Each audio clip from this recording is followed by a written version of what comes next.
grave and labor-intensive. The overall mood must be serious, emphasizing the intensity of the physical and mental labor carried out in the quiet hours of the night. Meditative, focus-driven. The repetitive action of sorting mail and the rhythmic movement of the train should be treated as a form of deep concentration or meditation. This creates a powerful contrast between the external motion and the internal stillness of focus. Grounded romanticism. Acknowledge the historical significance of the RPO and the profound human connection of written mail, but do not gloss over the harsh, sooty, dangerous, and demanding realities of the job. Scientist Elara Vance discovers the existence of Telos, a primordial civilization residing in Aethel, a forgotten world deep beneath America. When human deep-core drilling breaches Aethel's structural barrier, threatening continental collapse, Elara obtains a fissure key from the Telos. Evading military capture, she uses the key to broadcast the whisper frequency into the drilling system, halting the catastrophic operation. This act allows the Telos to permanently seal their world away, saving the surface from impending geological disaster and returning to the deep silence.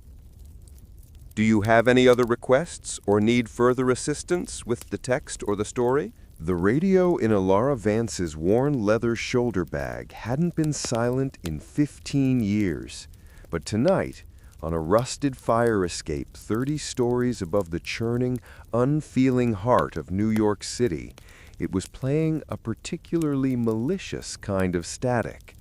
It was the sound of a universe folding in on itself, a white noise that wasn't white at all, but a deep, resonant hum with an unnerving, almost rhythmic bass line. Elara adjusted the antenna, a jury-rigged coil of copper wire she'd liberated from a decommissioned subway car, and pressed the speaker close to her ear. The air was thick with the late September humidity, smelling of hot asphalt and distant sea salt.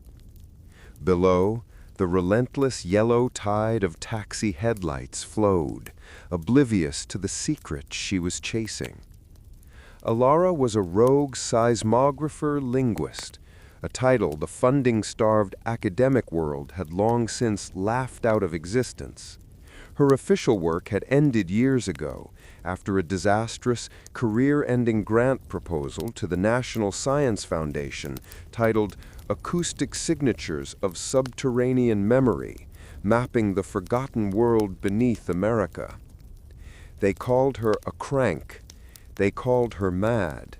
But every week, every night, her equipment captured the fleeting, almost imperceptible audio anomalies that the government and major geological firms routinely filtered out as environmental interference or urban echo. She called it the whisper.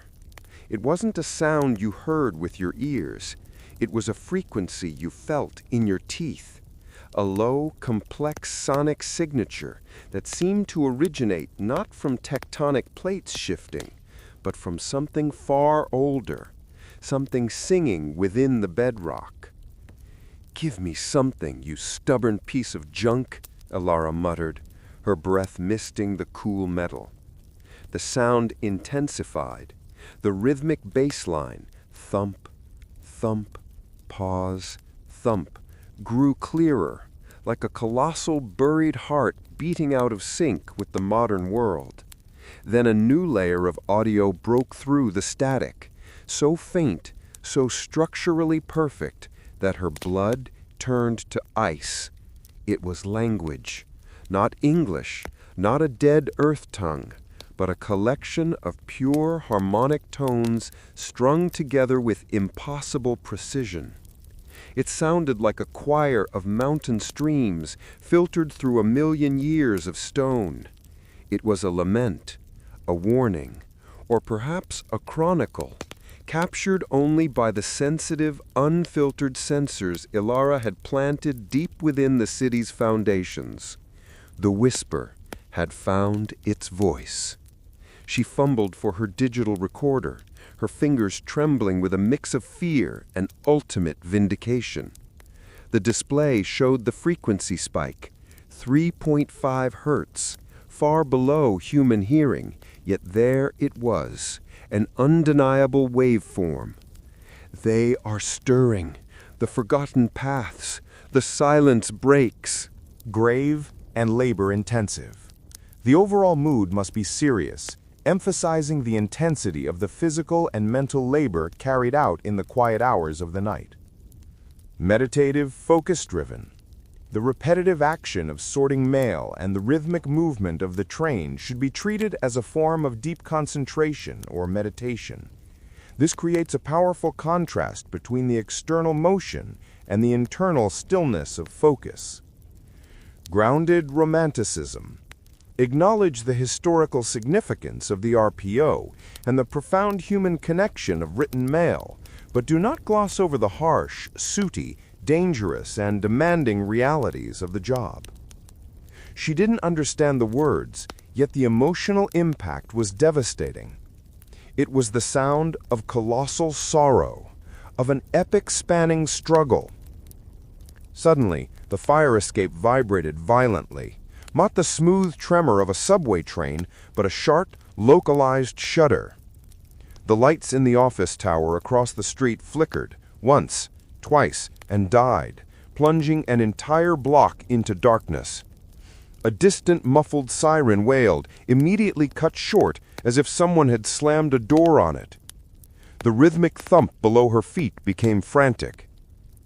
Then, the whisper in her earpiece didn't sing, it screamed, a high, ultrasonic shriek that felt like needles plunged into her inner ear, forcing her to rip the headphones off and clutch her head. When the world stopped spitting and the residual ringing began to fade, the air above the city had changed. The oppressive humidity was replaced by a metallic, mineral scent, like freshly exposed ore. And the whisper was gone. Utter silence. The deepest, most unnerving silence she had ever encountered. Elara looked down at the street. The flowing traffic of yellow cabs was now a chaotic sculpture of abandoned metal. Drivers had spilled out, looking around in confusion. The entire street grid was paralyzed. She looked to the east, toward the harbor. A pale, flickering phosphorescence, a sickly subterranean blue, was visible pulsing from a deep, utility access grate near the docks, the kind that led to forgotten sewer lines and utility tunnels. The forgotten world beneath America was no longer a theory. It was breaking the surface. Elara knew, with a chilling certainty, that this was not a seismic event. It was an emergence. And she was the only person who had listened close enough to hear the alarm. 2. The cartographer's descent. The grate was secured with 2 heavy-duty locks. Elara, a woman of science, had long since realized that true discovery often required the skills of a thief. She produced a lock-picking set from a cleverly concealed pocket in her bag, a necessary precaution when dealing with government property, and in 3 expertly quiet minutes, the rusted tumblers clicked open. She pulled the heavy iron lid aside, revealing a gaping black maw that smelled of mildew, ozone, and something metallic, like burnt electrical wiring mixed with raw earth. The blue light pulsed from 20 feet below, illuminating a narrow, vertical shaft with corroded ladder rungs. Before descending, Elara activated her Subterranean Environmental Scanner, SES, a device cobbled together from military surplus gear and her own custom software. It was designed to detect non-standard atmospheric and energetic signatures. The readout was alarming. Atmosphere, high concentration of unknown gases, high oxygen depletion. Temperature, an unusual rise, localized to the shaft. Energy signature, gamma-delta wave flux, an energy type previously only hypothesized in deep Earth models. This isn't a forgotten sewer line, this is a chimney, she thought. She strapped on her headlamp, fixed the recorder to her shoulder, and began the perilous descent. Each rung was a gamble. The air grew immediately heavier, the mineral scent overpowering. After 10 feet, she was enveloped in pitch darkness, the beam of her lamp swallowed by a seemingly endless void. "Focus, Elara," she coached herself. "You've been waiting for this." She reached the bottom with a crunch of gravel and broken concrete. She was in a vast, cylindrical tunnel, a forgotten piece of New York's infrastructure, perhaps a colonial-era cistern or a failed subway expansion. It stretched left and right into the darkness, but her eyes were drawn forward. The pulsing, sickly blue light originated from a fracture in the far wall, a jagged tear in the brickwork about the size of a manhole. She approached the fissure slowly, her SES unit buzzing frantically in her hand. The temperature near the wall was searing. Peering through the gap, she saw not dirt, but a cavernous space beyond, a chamber of impossible scale. The blue light came from below, illuminating ancient cyclopean stonework. The architecture was not of human design. It was organic, massive, and utterly alien. The stones were too large to have been quarried by any terrestrial civilization. They were fused, almost grown together. Then she saw the structures. Massive, obelisk-like pillars that pierced the gloom, supporting a ceiling so high it was invisible to her lamp.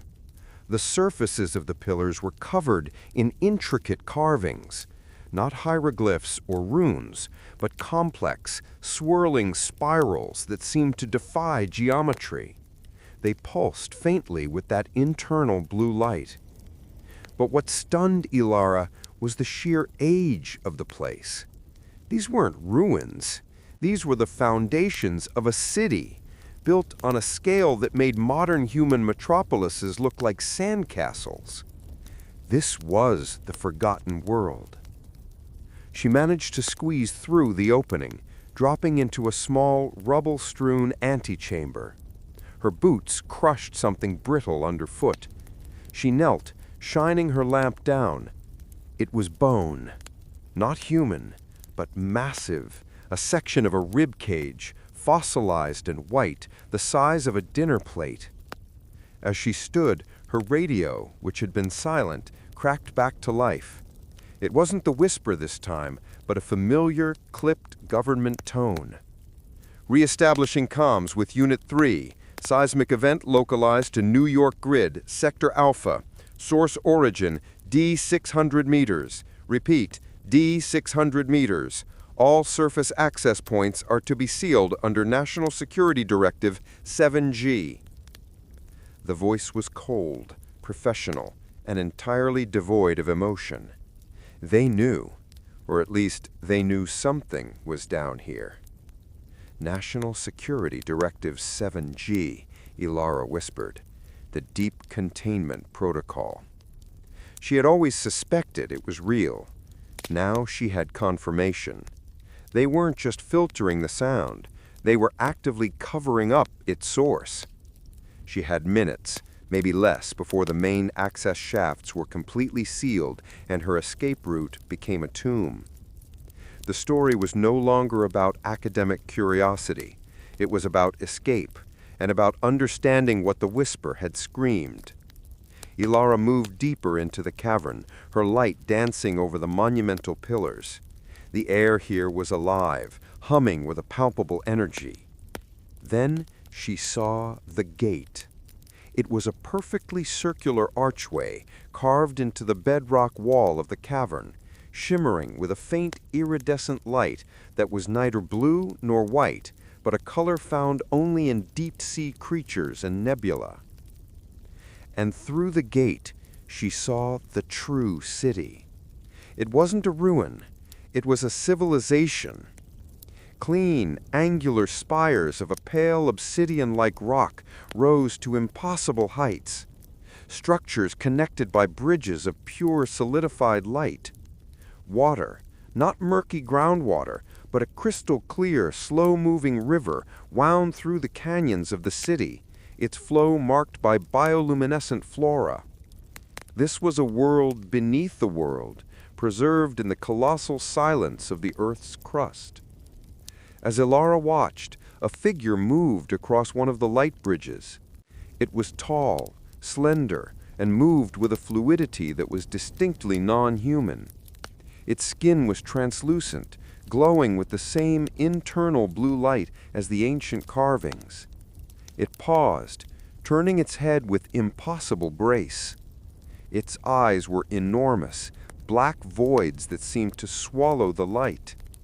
And then it began to speak, not in the harmonic tones of the whisper, but in a clear, resonant voice that somehow bypassed Elara's ears and resonated directly in her mind. "You have listened, little surface walker. You have disturbed the sleep of the Telos." The creature, a Telos as it had called itself, descended from the light bridge, its movements like water.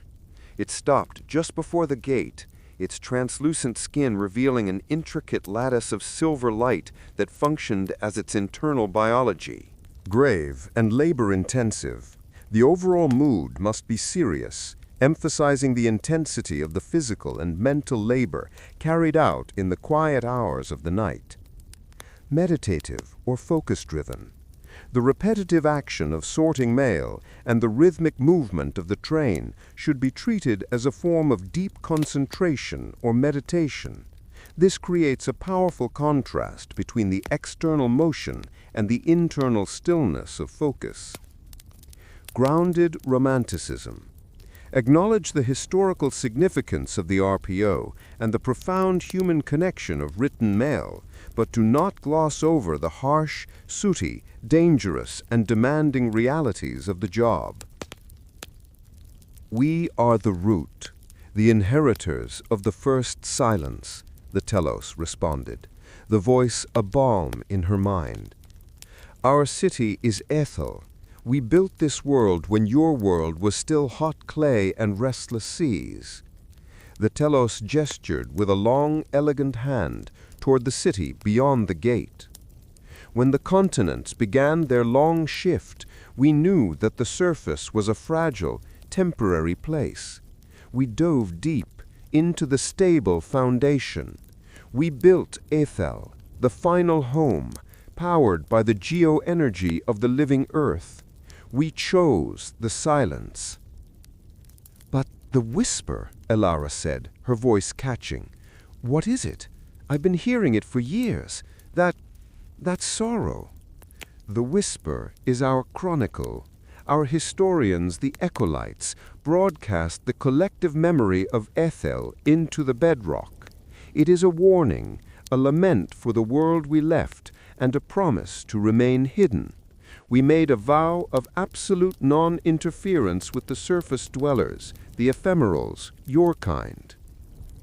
"Then why did it scream tonight? Why the seismic event? Why did the lights go out?" Elara pressed, gesturing back toward the sealed-off tunnel leading to the surface. The Telos turned its massive, sorrowful eyes on her. The light in its body dimmed to a faint, ominous flicker. "Because the ephemerals have found us, not by listening, but by digging." The Telos pointed to a location deep within the city, where the faint blue glow was marred by a patch of angry, pulsating red light. "For 2 centuries, your kind has drilled, mined, and exploited the Earth's crust in a frantic attempt to feed your surface machine. Recently, your pursuit of the ultimate source of energy, what you call deep-core geothermal, has brought a drilling operation directly to the borders of Aethel." The Telos moved closer to the gate. "The tremor you felt was not a geological fault. It was the Telos defending our home. Your drill broke through a core stability seal, releasing a torrent of the geoenergy. The scream you heard was the death cry of the echolites who were attempting to reseal the breach, a moment before your surface technology was fried by the overflow. Elara felt sick. Her entire academic pursuit, her vindication, had been predicated on a catastrophic, unavoidable disaster. Humanity hadn't accidentally heard a secret, they had brutalized their way to it. The Telos stated, "You have a choice, little surface walker." The voice suddenly firm. "We could seal the gate now and allow your death to be part of the silence. But you listened. You are an anomaly. You are the only one who might understand." Understand what? The forgotten world beneath America is not just under America. It is the stabilizing counterweight to your fragile surface world. Our geoenergy system controls the thermal flow and geological tension in this continental plate. If your drilling operation continues, the system will catastrophically fail. What happens then? The Telos didn't need to speak the words. The image was projected into Elara's mind.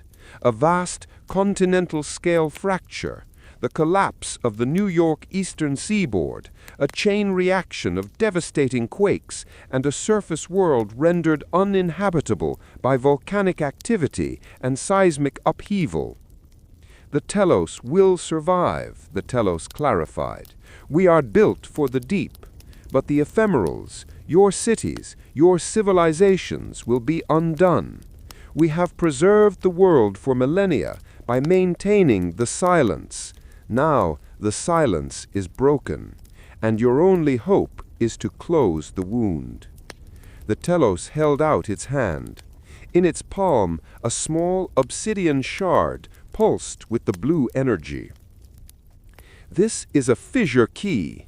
It contains the residual harmonic frequency of the resealed protocol. If you take it to the surface, back to the source of the breach, and broadcast the frequency into the drill head's power grid, it will temporarily overload their system, buying us the time needed to fully reseal the border. "You want me to go back?" Elara asked, her throat dry. "They'll be waiting for me. Your own message said they were sealing off all the access points." The ephemerals hunt for a secret, but they are blind. They do not look for a woman with a strange radio. They look for us. Go back to the light, little echo. You are their only way out of the silence, and our only chance to return to it. Elara took the obsidian shard. It felt cold, ancient, and impossibly heavy with responsibility. Her 3,500-word story was no longer about an academic paper. It was a race against the end of the world. The only way to save the surface was to embrace the whisper and take the secret of the forgotten world back into the light.